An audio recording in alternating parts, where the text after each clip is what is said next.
and please identify yourself. Hi, my name is Tyler. I'm from Napa, California. Well, first of all, thank you guys for coming out tonight. My question is, out of every dollar that I earn, how much do you think that I deserve to keep? Governor Perry, as you well know, you signed an executive order requiring little girls, 11 and 12-year-old girls, to get a vaccine to deal with a sexually transmitted disease that could lead to cervical cancer. Was that a mistake? It was, and indeed. If I had it to do over again, I would have done it differently. I would have gone to the legislature, worked with them. But what was driving me was obviously making a difference about young people's lives. Cervical cancer is a horrible way to die. And I happen to think that what we were trying to do was to clearly send the message that we're going to give moms and dads the opportunity to make that decision with parental opt-out. Parental rights are very important in the state of Texas. We do it on a long list of vaccines that are made. But on that particular issue, I will tell you that I made a mistake by not going to the legislature first. Let me address Ron Paul just a minute by saying I will use an executive order to get rid of as much of Obamacare as I can on day one. Congresswoman Bachman, do you have a problem with anything that Governor Perry just said? You're a mom. I'm a mom, and I'm a mom of 3 children. And to have innocent little 12-year-old girls be forced to have a government injection through an executive order is just flat out wrong. That should never be done. That's a violation of a liberty interest. That's little girls who have a negative reaction to this potentially dangerous drug don't get a mulligan. They don't get a do-over. The parents don't get a do-over. That's why I fought so hard in Washington, D.C. against President Obama and Obamacare. President Obama, in a stunning, shocking level of power now, just recently told all private insurance companies, you must offer the morning after abortion pill because I said so, and it must be free of charge. That same level coming through executive orders and through government dictates is wrong. And that's why, again, we have to have someone who's absolutely committed to the repeal of Obamacare, and I am.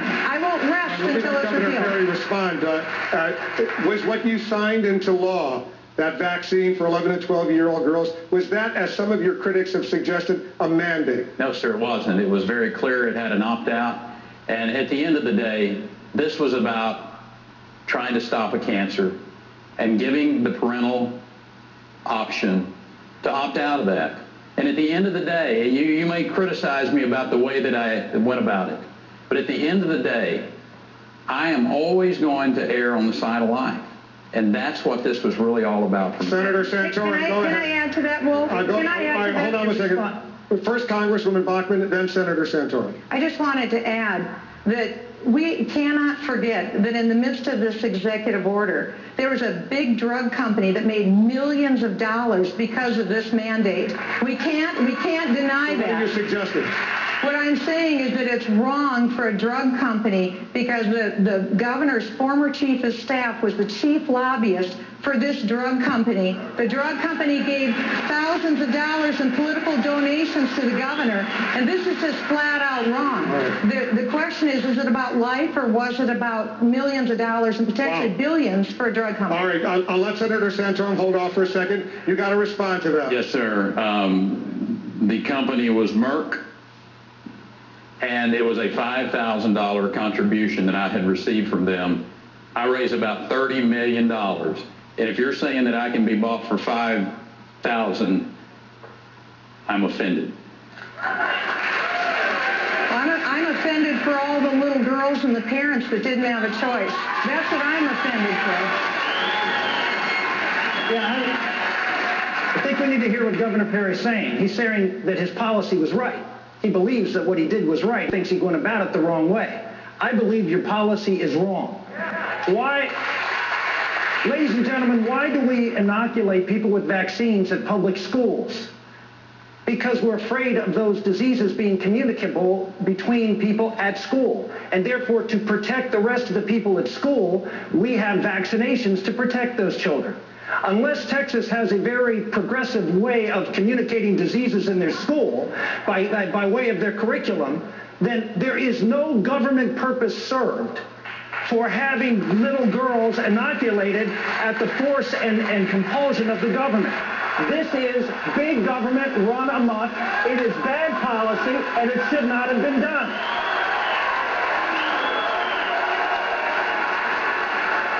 I'm going to move on, Governor Perry, unless you want to say anything else. Look, I think we made decisions in Texas. We put a $3 billion effort in to find the cure for cancer. There are a lot of different cancers out there. Texas, I think, day in and day out, is a place that protects life. I've passed parental notification pieces of legislation. I've been the most pro-life governor in the state of Texas. And what we were all about was trying to save young people's lives in Texas. Then give parents the opt-in as opposed to teach them, let them opt in, but do not force them to have this inoculation. All right, Speaker Gingrich, some of the biggest companies in the United States, the oil companies, they got, I guess some would call government handouts in the form of tax breaks, tax exemptions, loopholes. They're making billions and billions of dollars. Is that fair? I thought for a second you were going to refer to General Electric, which has paid no taxes. And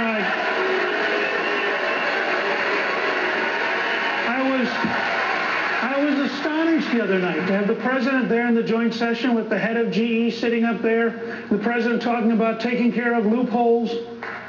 And I thought to myself, doesn't he realize that every green tax credit is a loophole? That everything he wants, everything General Electric is doing is a loophole?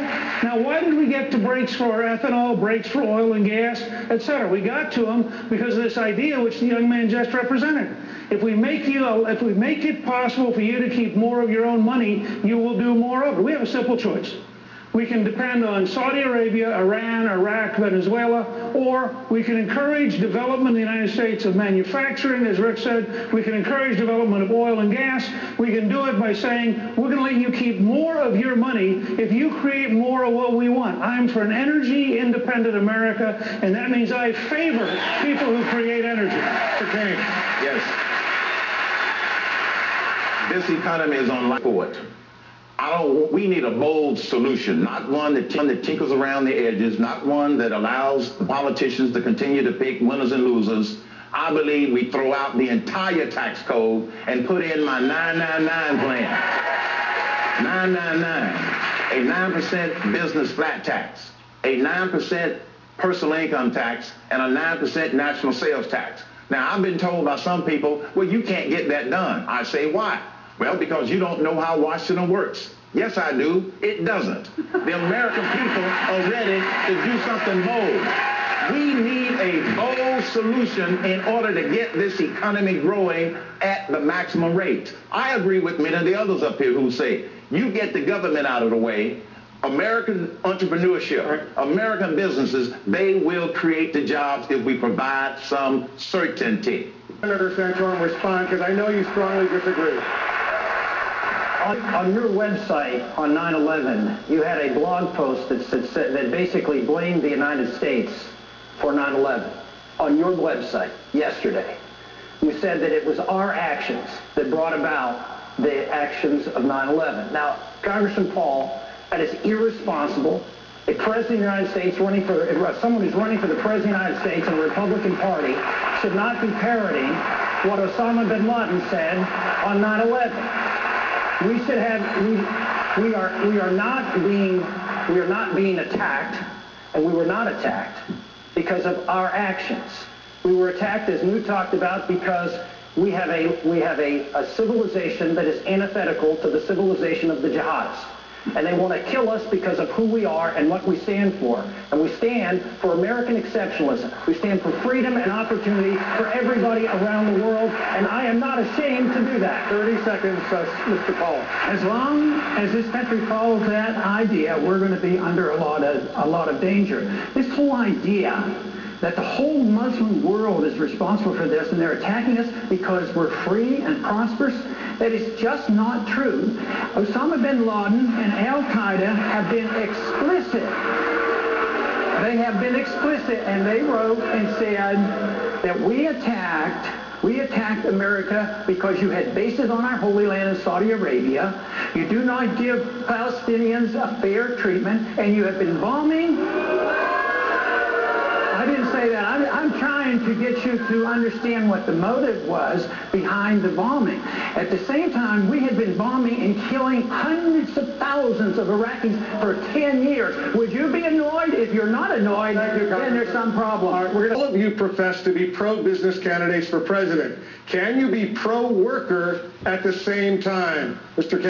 The answer is absolutely yes, because I was a worker before I was an executive and before I was a business owner. Absolutely.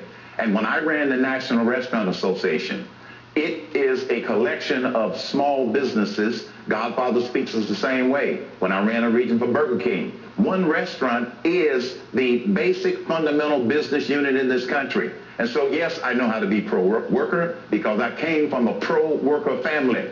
My mother was a domestic worker. My father was a barber, a janitor, and a chauffeur, all at the same time. I understand work because that's how I came up. So the answer is absolutely yes. The two are not mutually exclusive. But what we need is the right leadership. Starting with, are we working on the right problems? If we keep tinkering around the edges on the tax code or tinkering around the edges on Social Security, we're not going to solve the right problem. Thank you, Mr. Kane.